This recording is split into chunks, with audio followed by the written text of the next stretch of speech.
Kumusta mga ka-Atletico? Si Nikola Jokic ang muling ginawara ng NBA MVP Award para sa 2023-2024 season. Ito na ang ikatlong MVP plum para sa Serbian star sa nakalipas na 4 na taon. Hindi naman na nakakagulat dahil buhat ng kanyang MVP season noong 2021 ay hindi na bumaba ang stats ni Jokic. Ngayong season, nag-average si Jokic ng 26.4 points, 12.4 rebounds at 9 assists kada laro. Almost triple-double numbers para akayin ng Denver sa second spot sa Western Conference. Sa voting, 79 ang bumoto sa kanya para maging MVP. Higit na mas marami sa mga contenders na nakatapat niya para sa naturang parangal.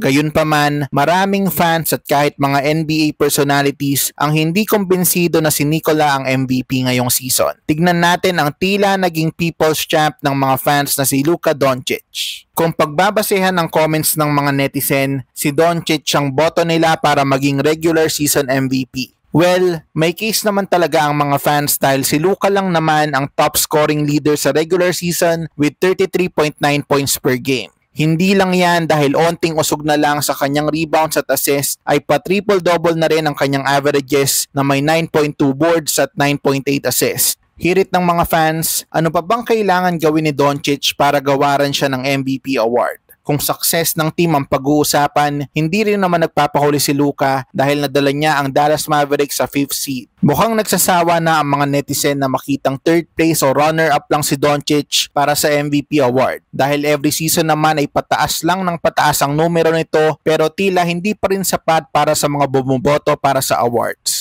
Bukod kay Doncic, nandiyan naman ang manok ng maraming NBA personalities na si Shai Gilgeous-Alexander na tumapos na runner-up kay Jokic sa MVP race. Last year ay pasok din sa MVP conversation si SGA dahil sa pagiging consistent na 30-point scorer nito sa bawat laro. Dagdag pa ang kanyang depensa lalo ngayong season kung saan nag-average siya ng 2.0 steals per game. Ang kaibahan nga lang ngayong season, nandyan na ang team success na hinahanap sa isang MVP winner. Last year ay hanggang play-in lang ang inabot ng Oklahoma City Thunder nang umabot sa 10th place sa regular season. Ngayon, ginulat ng OKC ang NBA World nang sila ang mag-top seed sa talented na Western Conference kahit pa sila ang second youngest team sa liga. Kaya naman ang ilang NBA broadcaster tulad ni Shaquille O'Neal at Stephen A. Smith ay hayagang sinabi na si Shai ang kanilang MVP ngayong season. Noong i-anunsyo nga na si Jokic ang MVP, sinabi pa mismo ni Shaq sa harap ni Nikola na tingin niya si SGA dapat ang nakakuha ng naturang parangal.